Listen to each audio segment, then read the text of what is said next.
자, 오늘부터 강림절이 시작이 됩니다.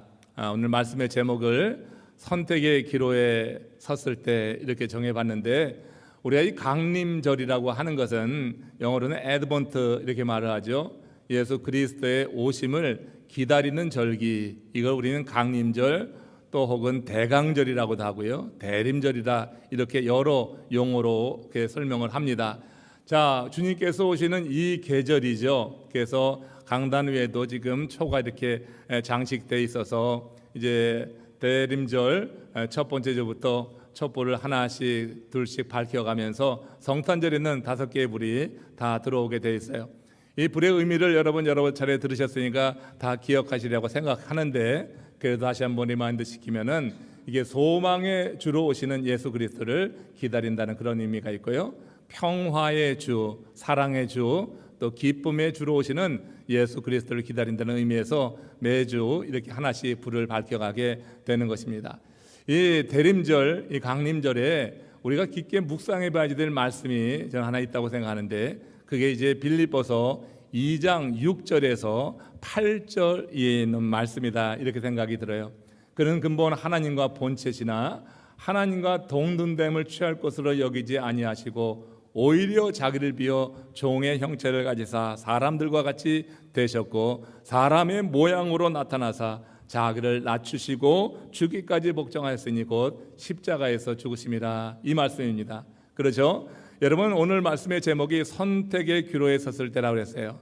우리 하나님과 위가 같으신 삼위일체 중에 한 분이신 예수 그리스도께서 이제 그 하나님과 동등됨을 취할 것으로 여기지 아니하셨다. 하나님의 뜻을 따라서 이 땅에 오시려고 하는 그때 선택의 기로에 놓일 수 있는 거죠. 하나님과 동등됨을 취하고 그 자리를 지킬 수도 있고, 또 그 뜻에 따라서 이 세상에 오시되 종의 형체를 가지사 사람의 모양으로 나타나시고 죽기까지 복종하시는 그런 선택을 할 수 있었다고 하는 거예요. 근데 우리 주님께서 이제 그 하나님과 동등됨을 취하는 선택을 하지 아니하시고, 하나님께서 그 뜻을 따라서, 주께서 그 뜻을 따라서 이 땅에 종의 형체를 가지고 사람의 모양으로 나타나서 사람의 모양으로 오셔서 또 죽기까지 복종하시는 그 선택으로 우리 앞에 살 길이 열려지게 된 줄로 믿습니다. 주님의 선택은 우리를 살리는 선택이었고, 주의 선택으로 인해서 우리는 생명의 길을 걷게 되었다고 하는 것이니까, 우리 주님이 오시는 이 계절에 가장 먼저 생각할 것, 주님께서 이런 선택이 바로 우리를 살리는 선택이었구나 하는 생각을 해볼 수가 있어요. 여러분, 우리는 살면서 이런저런 일로 선택의 기로에 놓일 때가 있습니다. 그 선택의 결과로 우리는 기뻐할 수도 있고 또 후회하기도 하는 거예요. 내가 선택한 것으로 인해서 기뻐하느냐 또 후회하느냐는 우리의 선택에 달려 있는 것입니다. 사람이 선택하지 않고 주어진 길로만 간다고 하면은 그럼 후회할 일이 없을 거예요. 그냥 주어진 길로 가는 거니까. 그러나 여러분, 그렇게 살아가는 것은 인간의 삶이라고 볼 수가 없는 것입니다. 여러분, 그러므로 사람이 살아가면서 선택한 일로 후회할지언정, 여러분, 우리가 그 선택을 할 수 있다고 하는 것은 주체적인 삶을 살고 있다고 하는 하나의 증거가 되는 줄로 믿습니다. 하나님이 우리에게 허락하신 자유의지가 있잖아요. 그건 하나님의 품성인데, 이 자유의지를 가지고 우리는 주체적으로 내가 선택함으로 그 선택의 결과는 내가 책임지는 거예요. 그래서 후회하든지 기뻐하든지 그건 우리의 몫으로 남지만, 그 선택을 통하여서 우리는 주체적인 존재라고 하는 것을 확인해 볼 수가 있는 것입니다. 그렇다고 하면은 우리가 자유롭게 선택을 하되 후회하지 않는 선택을 하는 길은 없을까? 저는 한번 그런 생각을 해봤어요. 여러분들이 무슨 선택을 하든지 후회하지 않는 선택을 할 때 그게 여러분 잘 사는 그런 삶이 될 거 아니겠어요?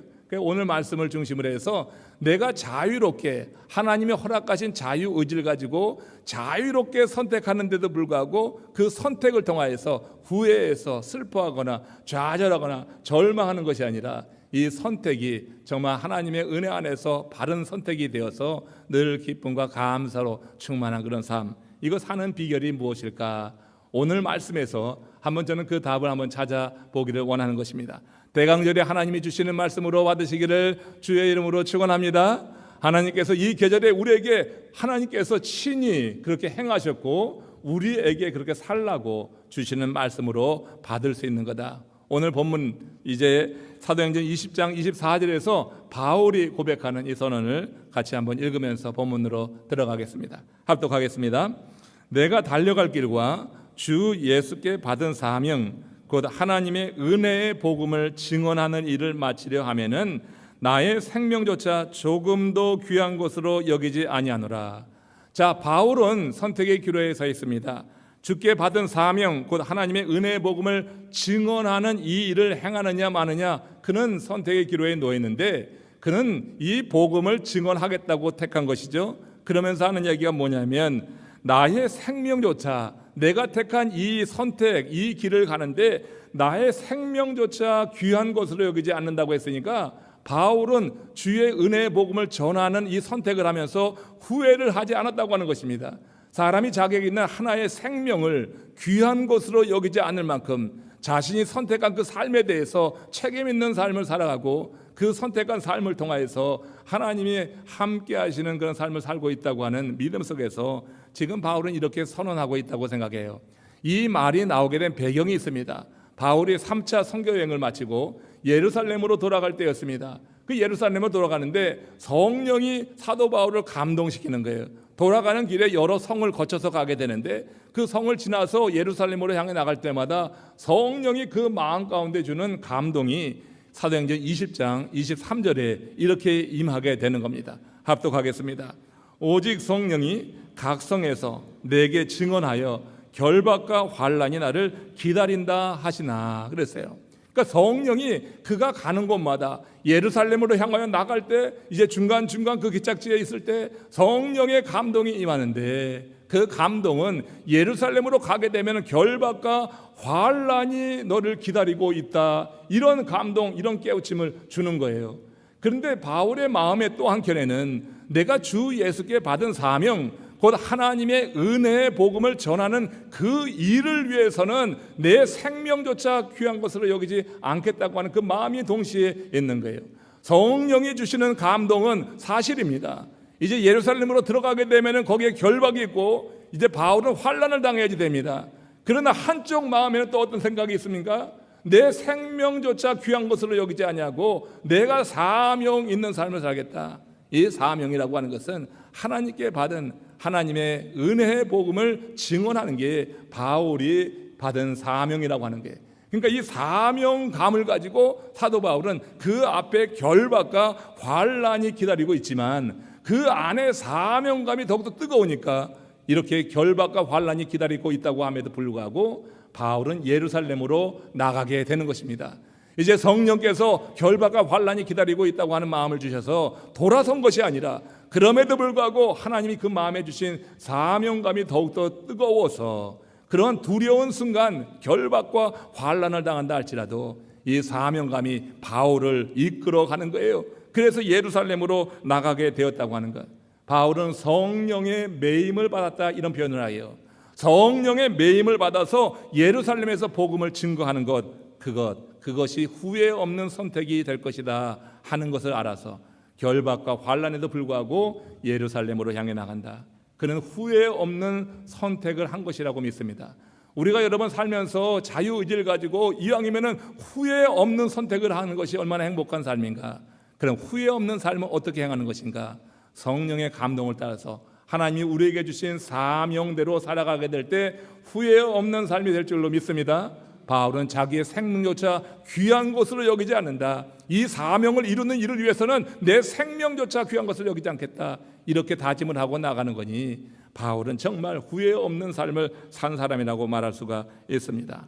여러분, 우리들이 바로 이 바울의 고백을 통하여서 우리들에게 하나님이 주신 이 사명을 또한 새롭게 해야 될 줄로 믿습니다. 우리의 사명도 동일한 거예요. 하나님의 은혜의 복음을 전하는 것, 그 증언하는 것이 우리의 사명이 되고, 이 분명한 사명 의식 가운데서 우리가 선택해 나갈 때 무슨 일을 하든지 먹든지 마시든지 무엇을 하든지 이 사명을 위해서 우리가 나가게 될 때 우리도 후회하지 않는 하나님의 사람으로, 하나님이 함께 하시고 채우시고 하나님께서 우리를 세우시고 하나님께서 우리를 충만케 하시고 하나님의 일을 이루게 하시는 것을 보게 하면서 우리 자신의 삶에 대해서 보람과 의미를 갖게 하실 줄로 믿습니다.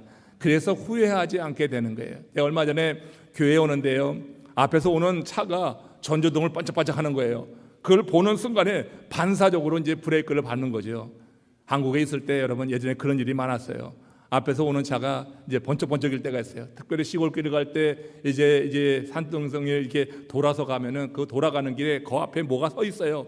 그러니까 앞에서 오는 자들이 전조등을 반짝반짝하면은 이제 당신 가는 길 앞길에 경찰차가 있다, 그런 주의하라, 그런 얘기가 되죠. 그래서 제가 그 전조등을 정말 오래 반해왔거든요. 미국에서는 그런 일 별로 없잖아요. 근데 그 사람이 어쩐 일인지 저에게 그게 번쩍번쩍해서 예전 생각이 나서 습관적으로 그저 반사적으로 브레이크를 확 밟았어요.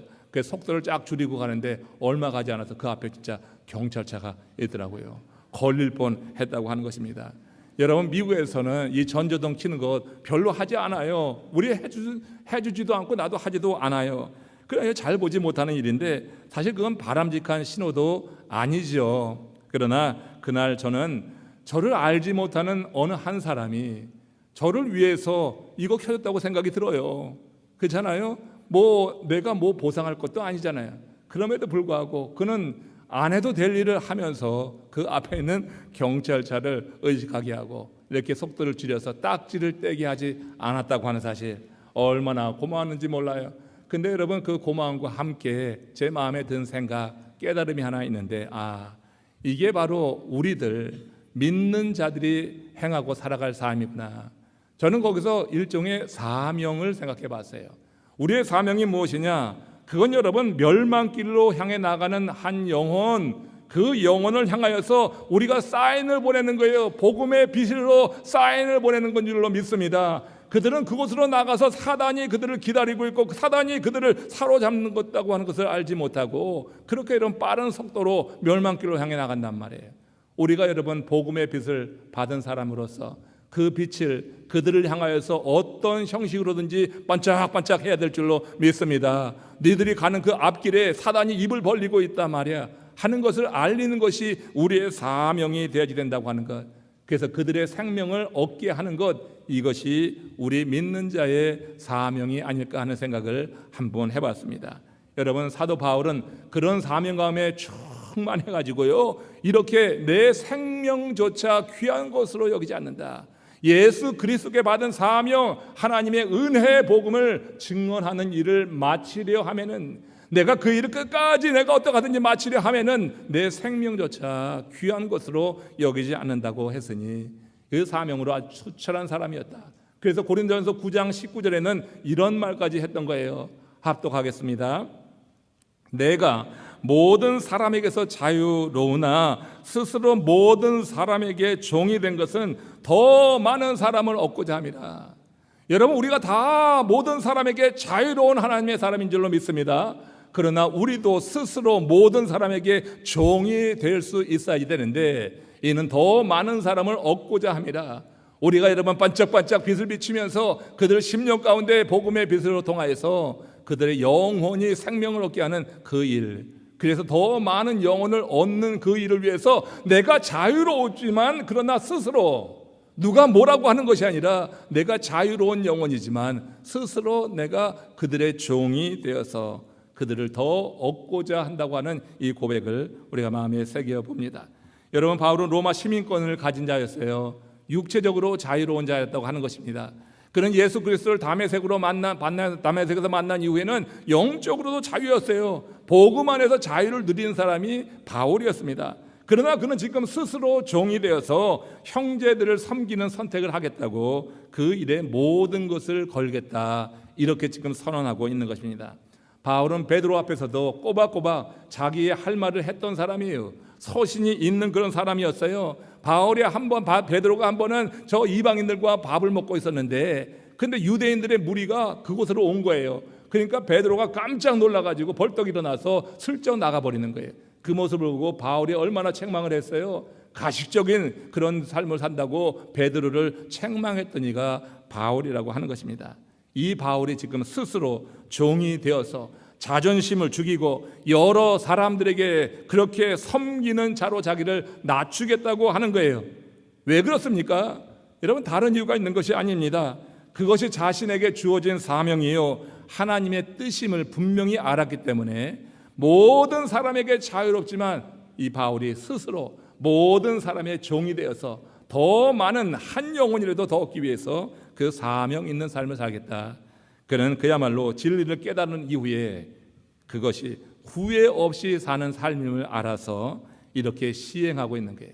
진리를 깨달은 사람, 구원 얻은 하나님의 사람들, 그들은 후회하지 않는 삶을 위해서 하나님께서 그들에게 심어주신 이런 사명 있는 삶, 영혼을 구원하고 그들에게 생명길을 제시하고 그 길로 가면 안 돼 하고 분명히 선언하고 막고 그 생명을 얻을 수 있는 이 일에 우리 자신을 던져서 우리도 살게 될 때 후회하지 않는 하나님의 사람이 될 줄로 믿습니다. 사단 마귀는요, 우리에게 우리의 육적인 정욕에 따라서 살라고 그렇게 계속해서 도전하고 유혹하지 않아요? 심지어 공생에 나서기 전에 40일 금식하선 우리 예수님께도 나아가서 사단이 유혹을 했습니다. 뭐라고 했습니까? 십자가를 버리고 기적과 영광을 추구하라고 유혹을 했습니다. 천하만국을 보여주고 내가 내게 절하면은 이 모든 것을 내게 주겠다고 또 유혹까지 했습니다. 사단 마귀의 이런 제안은 허황된 제안이 아닌 것입니다. 여러분, 사단은 공중 권세를 잡고 있다고 했어요. 물질 세계를 지배하기 때문에 물질을 우리에게 줄 수 있는 존재가 사단 마귀가 되는 것입니다. 실제로 여러분, 세상에 사는 사람들 가운데는 그 물질을 얻기 위해서 그 사단에게 절하고 천하만국 영광을 누리며 그의 종으로 스스로 들어가는 사람들이 정말 많은 시대에 우리가 살아가고 있어요. 물질 만능주의 이 시대에 복음을 지키며 은혜의 복음을 전하는 일보다는 이렇게 그 모든 것을 내려놓고 세상 것을 추구하기 위해서 사단에게 절하고 스스로 노예가 되어서 그 사단의 손아귀에서 놀아나는 존재들이 얼마나 많이 있는지 모릅니다. 그렇게 사는 것, 사단 마귀의 노예로 전락되는 것이에요. 그러나 여러분, 이게 사단의 노예가 되지 않는 길이 하나 있는데 그것이 하나님의 말씀을 붙잡고 사명대로 살아가는 거예요. 말씀으로 살아난 사람은 절대 사단에게 붙잡히지 않는 줄로 믿습니다. 하나님의 말씀으로 우리가 살아나게 될 때 우리는 하나님의 그 말씀이 우리에게 주시는 능력으로 말미암아서 사단의 유혹을 이겨내는 거예요. 예수님께서 사단의 유혹, 세 가지 유혹, 안목의 자랑, 이생의 자랑, 육체의 정욕을 이기었던 것은 기록하였을 때 하나님의 말씀이 예수님을 다스리고 예수님이 말씀 자체였기 때문에 그 기록하였을 때 하는 그 말씀으로 사단의 유혹을 이겨낸 줄로 믿습니다.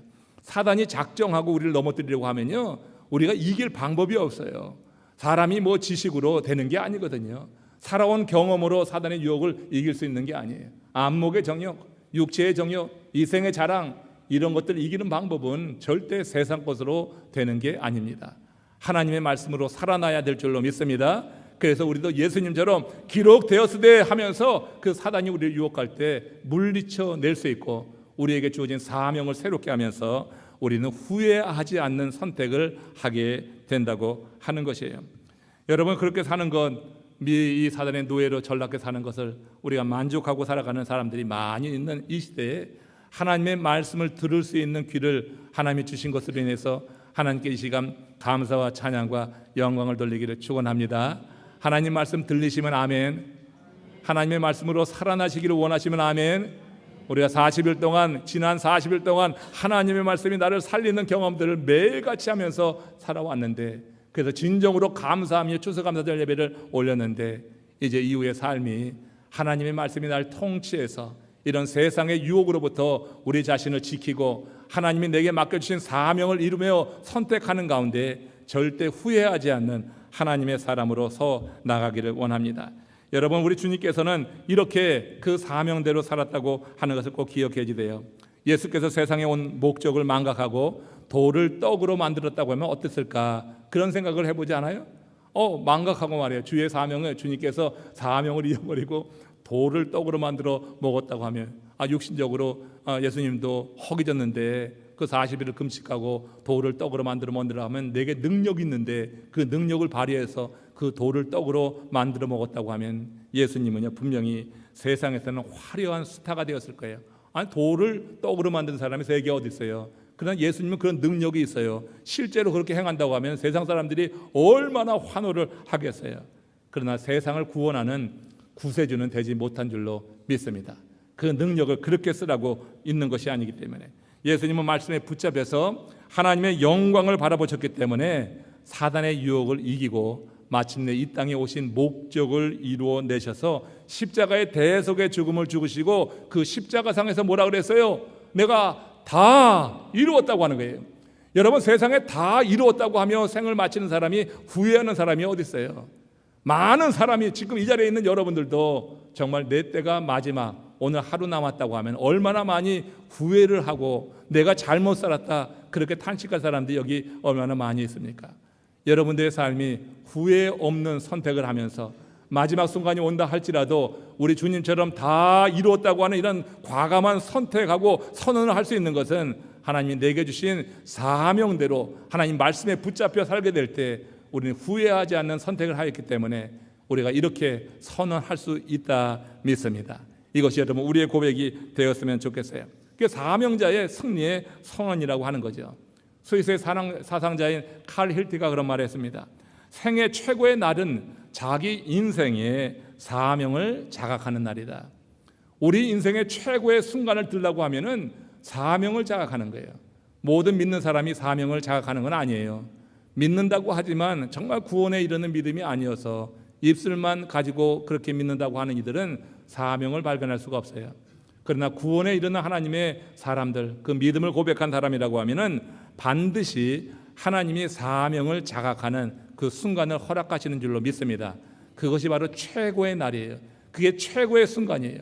내게 주신 사명이 무엇인지를 아는 것, 그래서 거기에 내 자신을 던지는 것.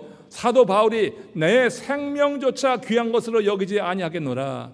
내가 주께로부터 받은 사명, 곧 하나님의 은혜의 복음을 전하는 일을 위해서는 내가 생명조차 귀한 것을 여기지 않는다고 선언하면서 그 사명을 자각하게 됐을 때 바울은 모든 것을 다 포기하고라도 그 사명을 위해서 살아가는 하나님의 사람이 되었어요. 사명 위에 살아가는 사람, 후회하지 않는 것인데 바울이 그렇게 산 것이 아니냐 그렇게 생각해요. 오늘날 정말 많은 사람들이요, 숨이 찰 정도로 우리 젊은이들도 정말 열심히 사는 것 같은데 정말 삶이 빡빡하다 하는 얘기를 하고요, 그렇게 만족스러운 인생을 살지 못하는 것을 봐요. 뚜렷한 목적이 없기 때문에. 여러분, 사람이 육적인 목적만 살고 그렇게 새기고 살면요, 하나님 부르시는 날이 가까울수록 정말 조급해집니다. 두려워집니다. 하나님이 우리에게 주신 자유의지를 가지고 하나님이 기뻐하시는 사명을 가지고 세워놓고 살지 않을 때, 그때 여러분 인생이 아무리 가진 것 같아도 그 삶에 이렇게 조급함, 기쁨이 없는 삶으로 우리가 나가게 되는 거예요.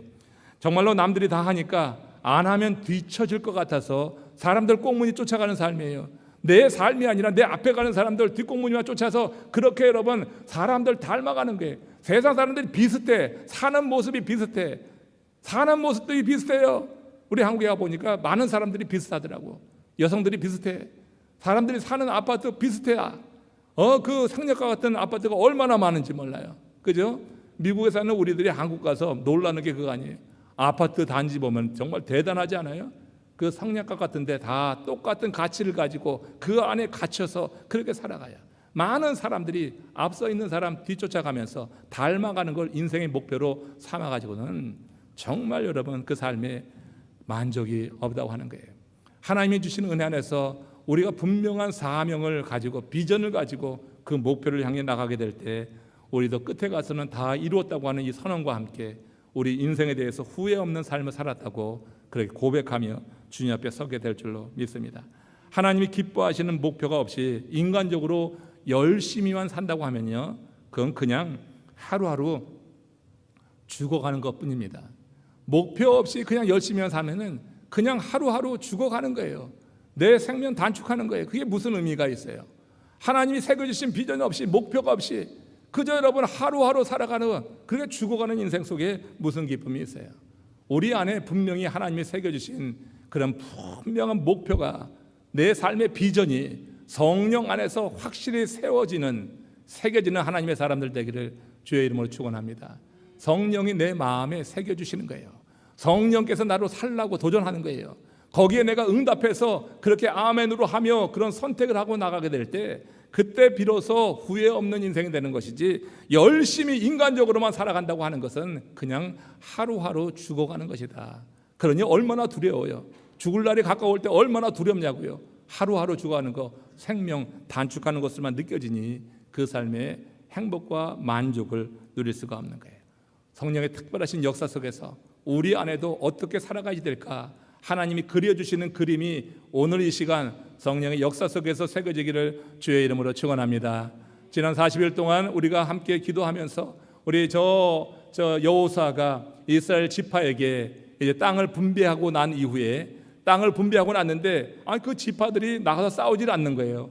그 이전까지는 여호수아가 앞서가면서 뭐 성도 또 여러 거점도 다 점령해 나가고 승리를 거뒀는데, 이제 여호수아가 땅을 분배해 준 이후에는 어떻게 돼야지 되냐면 지파별로 싸워야지 되는 거예요. 그러니까 지파별로 그 경계 안에 있는 가나안 족속들을 물리쳐야지 되는 그와 같은 일을 그들이 해야지 되는데 그거 하지 않고 뜸을 들이고 있었단 말이에요. 그러니까 여호수아가 그들을 향해서 하는 말을 여러분 들어보세요. 우리 한번 나눠봤던 말인데 여호수아서 18장 4절입니다. 이 말을 여러분에게 주시는 말씀으로 듣기를 바랍니다. 지금 여러분 뜸을 들이고 게으르고 어떤 선택을 하지 않고 그냥 그 자리만 배우고 있다고 하면 내게 주시는 말씀이다. 여기서 받아서 마음에 하나님이 주신 비전으로 새겨지길 바라요. 같이 합독하겠습니다. 너희는 각 지파에 3사람씩 선정하라. 내가 그들을 보내리니 그들은 일어나서 그 땅에 두루다니며 그들의 기업에 따라 그 땅을 그려 가지고 내게로 돌아올 것이라. 이들이 움직이지 않으니까 땅을 분배받았음에도 불구하고 그 안에 있는 이 가나안 지파 족속들을 물리치 않고 있을 때 지금 여호수아는 그림을 그려와라. 무슨 그림이에요? 그 경계는 이미 정해졌으니까 두루 다니면서 그 경계가 어떻게 됐는지 지도를 그려오라고 하는 거예요. 그래서 그들로 하여금 그 지도를 보게 하고 목적을 세우게 하기 위해서 그런 명령을 했다고 하는 것입니다. 여러분, 사명이라고 하는 것은 우리를 일어나게 하는 것입니다. 잠든 영혼을 일깨우는 것이 사명의식인 줄로 믿습니다. 사명감 비전 있는 사람이 잠든 영혼이 일어나서 그 비전대로 살아가게 되는 거예요. 이것이 여호수아가 땅을 그려오라고 하는 그런 이유가 되는 것입니다. 그들로 땅을 보고 우리가 살 곳이 이런 곳이구나, 그 지도를 보고 그 다음에 그것을 실제로 이루기 위해서 행동하라고 지도를 그려오라고 했다 하는 거예요. 목표가 분명하지 않으면 행동하지 못합니다. 그러나 목표가 분명하면 사람은 행동하게 되어 있습니다. 더 나아가서 그 목표가 하나님의 언약과 이어지게 되면요, 하나님의 능력이 임하여서 그 목표를 이룰 수 있도록 하나님이 도우시는 줄로 믿습니다. 하나님의 언약에 근거한 목표라고 하는 것은 그런 힘이 임하게 되는 거예요. 하나님의 말씀은 능력으로 우리 가운데 역사하는 것입니다. 이처럼 우리가 받은 복과 은혜와 사랑은 반드시 우리에게 주어진 사명과 연결되어질 때 그때 의미가 있는 거예요. 그때 여러분 내가 받은 복도 은혜도 하나님의 풍성한 사랑도 그것이 가치가 있고 의미가 있는 거지, 그렇지 사지 않고 내 육적인 것만을 위해서 산다고 하면은 하나님께서 내게 주신 은혜도 복도 사랑도 여러분 별 의미가 없게 전락하고 말 것입니다. 여호수아가 그들에게 땅의 경계를 그려오라고 한 것, 바로 그 목적을 그 심령에 새겨주기 위한 것이고, 그 목적에 따라서 하나님이 그들에게 부어주신 많은 은혜와 축복을 연결해서 그 목적을 이루라고 이렇게 말씀하신 것으로 믿습니다. 사명자들이 가는 길에는요, 쉬운 게 없습니다. 그러나 맡은 사명을 그들은 절대 포기하지 않습니다. 사명자가 맡은 사명을 포기하는 것은 그 사명이 제대로 된 것이 아니라고 하는 거예요. 그들이 육체의 박해를 받아서 고난당할지라도 사명을 맡은 것을 후회하지도 않아요. 여러분, 바울이 사명 맡고 후회했습니까? 자기의 모든 것을 다 내려놓고 배설물처럼 여기고 그렇게 모진 환난과 배고픔과 강도와 여러 가지 추위를 겪으면서 바울이 한 번이라도 후회한다고 말한 적이 있어요? 여러분, 사명자는 후회하는 게 아니에요. 사명자는 포기하지 않아요. 하나님께서 말씀에 근거해서 우리 마음 가운데 새겨진 사명이라고 하면 절대 포기하지도 않고 후회하지도 않고 그것이 이루어질 때까지 그 성령이 우리를 도우셔서 마침내 이루게 하시는 줄로 믿습니다. 아무리 어려운 일, 나를 박해하는 외적인 환난, 지금 바울이 성령에 매어서 예루살렘으로 가려고 하는데 각 성에서 그에게 주시는 생각은 결박과 환난이 있다 하는 그런 깨달음이었어요. 그럼에도 불구하고 바울이 그 결박과 환난 때문에 되돌아가지고 이제 예루살렘을 우회해서 가지 않았다고 하는 거예요. 예루살렘으로 들어갔다고 하는 거예요. 왜? 예루살렘의 결박과 환난이 기다리고 있지만 또한 예루살렘의 하나님의 은혜의 복음을 증거할 그와 같은 사명을 이제 시행할 그와 같은 일도 거기에 기다리고 있다고 하는 거예요. 결박과 환난이 기다리고 있지만 사명을 감당할 수 있는 일이 거기에 기다리고 있는데, 사명을 감당하고자 하는 그 마음이 결박과 환난을 갖는 두려움보다 더 그를 강력하게 이끄니까 그 결박과 환난이 기다리고 있어도 그쪽으로 나가게 되는 거예요. 멋진 인생 아니에요. 후회하지 않는 삶을 위해서 결박과 환난이 기다리고 있으나 하나님이 주신 예수 그리스도에게서 받은 사명, 하나님의 은혜의 복음을 증거하는 일을 위해서, 그 일을 위해서 자기의 생명을 조금도 귀하게 여기지 않는 그 마음을 갖고 있었던 바울이 그렇게 나가게 되었다고 하는 거예요. 그 앞에 어떤 일이 다가온다 할지라도 두려워하지 않고 하나님이 주신 이 사명을 이룰 때까지 그는 굳건히 서서 그 길로 나가고 있는 것입니다. 새벽기도 올 때 가끔 신호등에 걸릴 때 조바심이 생길 때가 있어요. 그러니까 시간은 다 다가오는데 그 아침 새벽 신호등 어느 때 보면 아주 오래 가는 게 있어요. 그 조바심이 잔뜩 납니다. 예배에 쫓겨가는데, 그래서 그 신호등을 보면 괜히 그냥 원망하는 거예요. 저놈이 왜 이렇게 안 바뀌냐, 빨리 바뀌지. 사람들은 없지만 숫자 갈 수는 없더라고요. 빨간불이 있으면은. 근데 어느 날 그 빨간불 앞에 서서 그렇게 투정을 하고 있는데 성령이 마음에 그런 깨달음을 주셨어요. 야, 신호등은 지금 자기 일하고 있는 거야. 신호등은 자기 일하고 있는 거야. 뭐라 하든지 자기 일을 묵묵히 감당하고 있는 거 아닌가. 여러분, 신호등은요, 그 앞에 선 사람이 세상에 가장 큰 권력을 갖고 있는 사람이라 할지라도 신호등은 절대로 빨간불일 때는 빨간불을 그대로 유지하는 줄로 믿습니다. 아니, 권력자가 왔다고 해서 빨간불을 파란불로 바꿔가지고 빨리 가라고 하지 않는단 말이에요. 신호등은 권력자가 그 앞에서도 그냥 그 위치에서 자기가 할 일을 묵묵히 감당하는 거예요. 힘 없는 자가 그 앞에 와도 파란불을 바꿔서 그걸 가게 하기도 하고, 힘 있는 자가 와도 빨간불을 비춰가면서 가지 못하게 막는 게 여러분 신호등이 하는 일이에요. 그날 깨달은 게 그거예요. 나는 누가 뭐라 하든 내게 주어진 사명을 지금 감당하고 있는가. 목회하면서 그러지 말아야지 되는데 가끔 사람의 눈치가 보일 때가 있어요. 사람의 눈치가 보여서 그 사람의 눈치에 따라서 좀 행동할 때 아주 자괴감이 느껴요. 그 너무 싫어하는 건데, 너무 싫은데 어느 때 그럴 때가 솔직히 있어요. 그러면 진짜 목회하는 목회자로서의 자괴감이 크게 느껴져요. 맨날 새벽에 그런 생각을 했어요. 나는 저 신호등만도 못한 거 아니냐. 여러분, 신호등은 그 앞에 어떤 권력자가 서 있든, 어떤 거부가 있든, 어떤 아무리 많이 배운 사람이 있든 신호등은 자기의 할 일을 묵묵히 감당하는 거예요. 빨간 불일 때는 아무리 누가 뭐라 해도 그 불을 바꾸지 않아요. 때가 돼야지 불빛을 바꿔서 가게 하는 것입니다. 여러분, 우리가 하나님의 사역을 맡은 자로서 그 은혜의 복음을 증거하는 일을 마치려 하면은 바울은 자기 생명조차 귀한 것으로 여기지 않는다, 이렇게 선언을 하면서 그 사명을 이룰 것을 다짐하고 선언을 했는데, 과연 우리가 정말 후회 없는 인생을 살기 위해서 내게 주어진 사명을 그런 마음으로 지키고 있는가? 오늘 대강절 우리 예수 그리스도께서 말해요. 하나님과 동등됨을 취할 수도 있었음에도 불구하고 하나님과 동등됨을 취하는 그 자리를 포기하고 우리 인생을 구원하라고 하는 하나님의 뜻에 따라서 이 땅에 종의 형체를 가져서 사람의 모양으로 나타나셨고, 사람의 모양으로 이 땅에 오시고 자기를 비워서 죽기까지 복종하셨으니 십자가의 죽으심이라고 할 만큼 그렇게 희생하는 길을 선택했던 것, 이걸 기억해야 되지 않겠어요? 주님은요, 그 앞에 어떤 일이 기다리든 자신에게 주어진 그 일을 위해서 뚜벅뚜벅 앞으로 나갔습니다.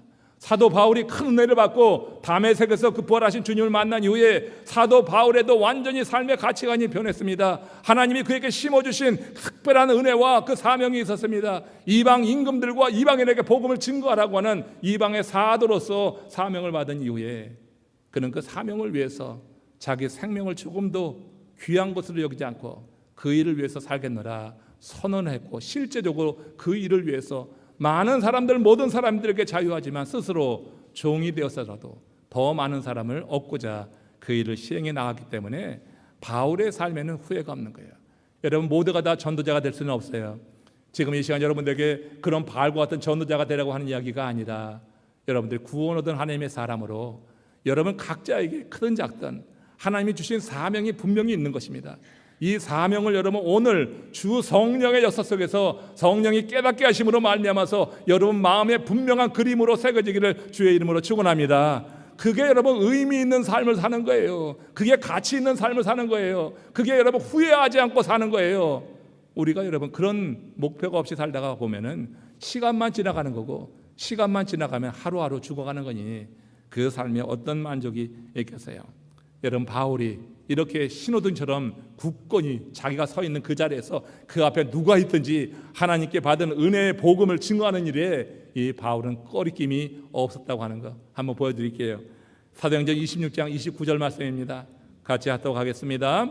오늘 내 말을 듣는 모든 사람도 다 이렇게 결박된 것 외에는 나와 같이 되기를 하나님께 원하나이다.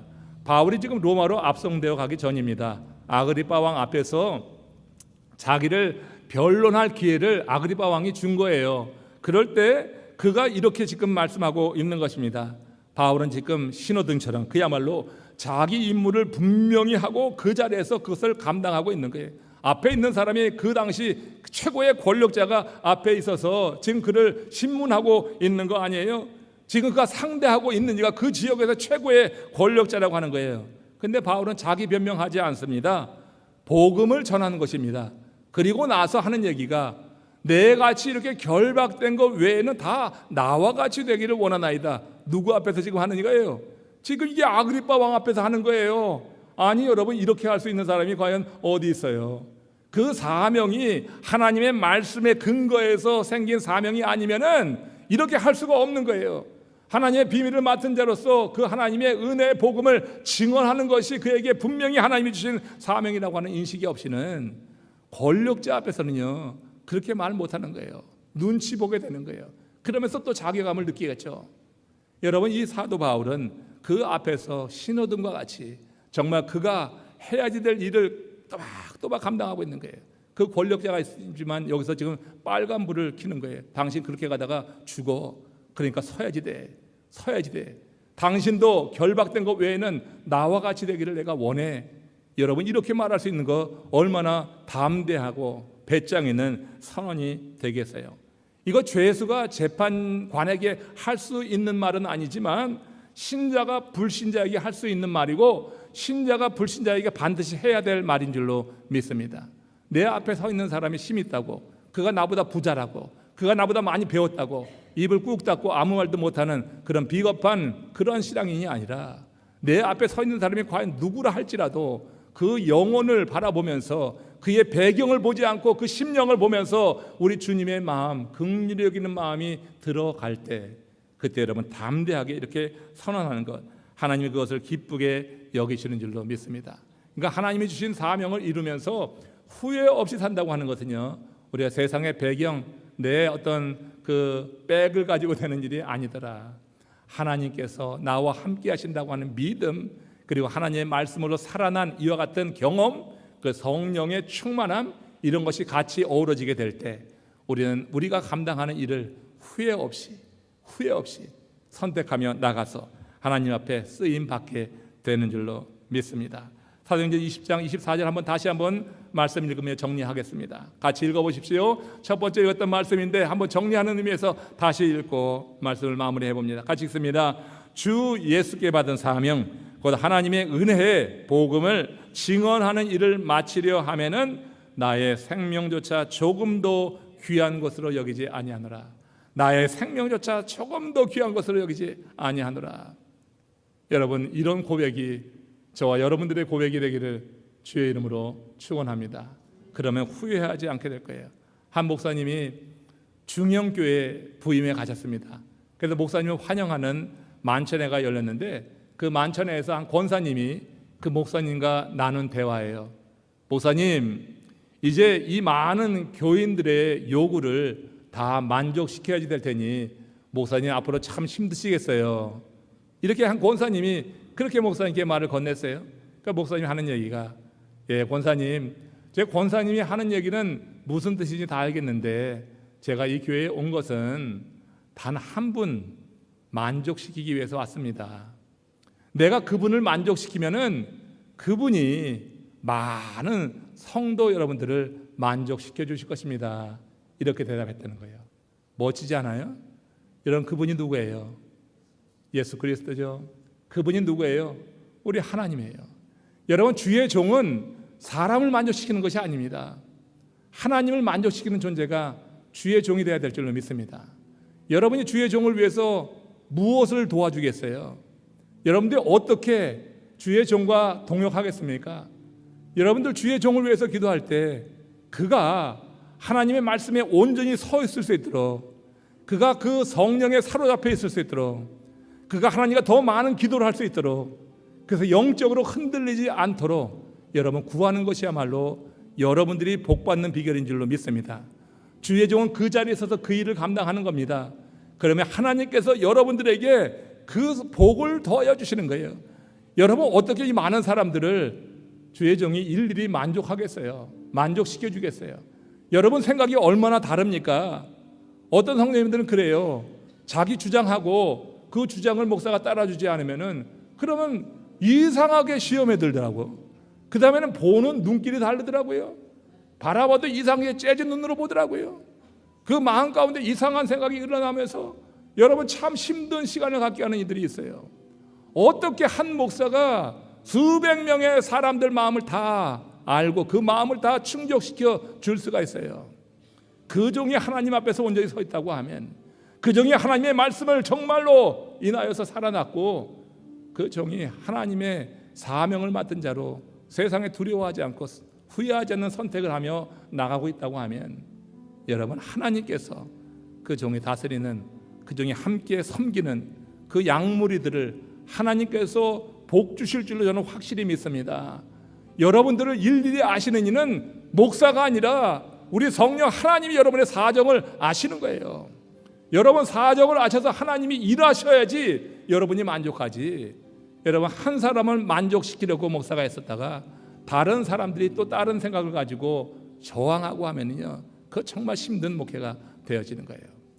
하나님 앞에 어떻게 서 있느냐, 이게 여러분 주의 종의 바른 길이요, 그게 모습이 될 때 하나님께서 그를 통하여서 이루시는 일을 우리가 기대할 수 있다. 사도 바울이 바로 그랬다고 하는 거예요. 주께 받은 사명, 곧 하나님의 은혜의 복음을 증언하는 일을 마치려 하면은 나의 생명을 조금도 귀한 것으로 여기지 아니하노라. 제가 그렇게 살아가기를 저도 소망해 봅니다. 그렇게 살 수 있도록 세상의 불의 앞에서, 권력 앞에서, 세상의 어떤 기득권 앞에서 그렇게 여러분 힘없이, 매가리 없이 꼬리 내리고 하는 존재가 아니라 하나님의 진리의 말씀에 서서 그 말씀을 이루기 위해서 담대하게 주의 복음을 증언하는 그런 여러분 우리 리더들이 된다고 하면은 그가 속한 그 공동체는 반드시 살아납니다. 그건 하나님이 하시는 일입니다.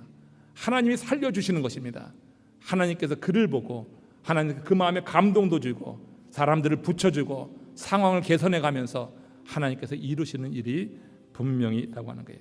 바울은 세상에 그 누구가 아니라 오직 한 번 하나님 아버지를 만족시키기 위해서 최선을 다했다고 저는 봅니다. 바울이 스스로 자유하지만 모든 사람에게 종이 된다고 한 것은 모든 사람을 만족시키겠다고 하는 것이 아니에요. 모든 사람의 종이 돼서 그 밑이나 닦아주겠다고 하는 게 아니에요. 그 모든 사람의 기분을 맞추겠다고 하는 것이 아니에요. 모든 사람의 종이 된다고 하는 것은 자기를 완전히 내려놓고 하나님을 기쁘시게 하는 존재가 되어졌을 때 하나님이 하실 일을 기대하면서 그렇게 선언한 줄로 믿습니다. 주 안에서 새로운 삶을 얻고 결코 후회되지 않는 선택을 했던 바울처럼 이 대강절에 그 하나님과 동등됨을 취할 것을 여기지 않고 이 땅의 많은 생명을 구원하기 위해서 그렇게 종의 형체를 가져서 사람의 모양으로 나타나시고 자기를 비워서 죽기까지 복종하신 예수 그리스도의 삶을 따라서 저와 여러분에게도 분명한 사명을 이루는 선택을 통하여서 후회하지 않는 하나님의 사람들 되시기를 주의 이름으로 축원합니다. 우리 다 함께 고개 숙여서 기도하시겠습니다. 하나님 주시는 마음으로 무장되기를 원합니다.